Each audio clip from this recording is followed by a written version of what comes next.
Bright is Netflix's flagship movie, has been pimping it out to us for a long time now, lots of trailers, lots of information about it, and it finally dropped today.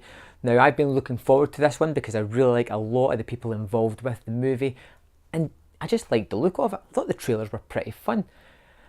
The movie is directed by David Ayer, and it ties a lot of his sort of things that he has in movies together in this one. It's lots of LA gang culture, it's lots of fish out of water, it's police just trying to do their basic jobs.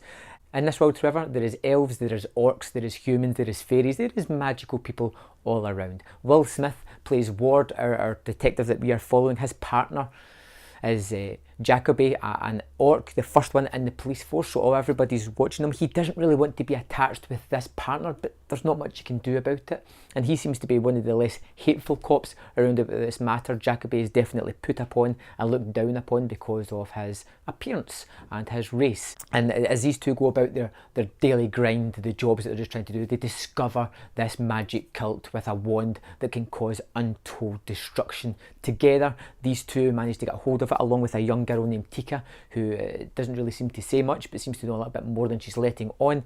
And they go on the run while everybody is after them, whether it be cop, orcs, elves, whomever, gangs. They just want this wand because this wand is untold power. It can grant the user whatever they want if they know what they're doing with it. To others, it can be complete destruction, and that's the basic premise of the movie. I really liked Bright. I thought, you know, there's a lot going on to this. It's something that could have been in the big screen. Why is it going on to Netflix? Is there something wrong with it? And ultimately, I found a movie that very little was wrong with it. It does have some generic aspects to it. It's got the buddy cop aspect where you've got two mismatched police force officers who don't really quite get on, have different sort of standings and social standings, and are kind of reluctant to be put together. You have sort of shootouts, you have dirty cops, you have gang people being all gang culture-y type of thing. It's got lots of generic things, but the movie's fun. And the relationship between Ward and Jacoby is terrific. There's some real good banter and funny moments in about this, which is really good because it breaks the mould of all the action that's going on. It's nice to get a little bit of levity now and again. One of my favourite things about this movie is the world building. It really does create this fantastic world that I want to see more of. I thought it was really colourful, really wild, really energetic, very strange how some of it had been repurposed. There's a definite history here between the whole world of orcs, elves, humans, and how they've evolved throughout the years, and you get little tidbits of that, and it's very interesting. There's some great magical scenes in it as well, some really stunning, weird looking images, particularly one in a safe house where a woman has been murdered in the most strangest manner, which is almost like a sort of work of art type of thing that is really good. The movie's just fun.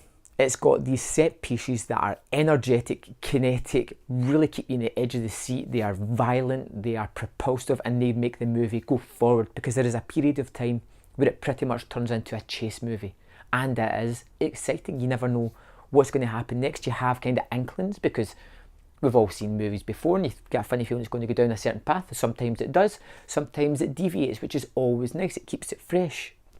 The story isn't fantastically new. Some of the elements have been changed, like orcs, for instance, have been added into the mix, but this could easily have been, you know, mixed race officers in the 50s or something like that. It just changes certain things about to add a new perspective to it. If I was to say it was like any movie, I'd probably say it's very akin to Alien Nation, a movie that came out in the 80s. If you haven't seen, stars Jim Caan and Mandy Patinkin, and that is fantastic as well. But back to Bright, I loved this movie. It was really good. Right from the off, I was drawn in. Will Smith is fantastic. He looks as if he's engaged, enjoying himself. Joel Edgerton is terrific as Jacoby, the put-upon orc who is shunned by his people, shunned by his peers.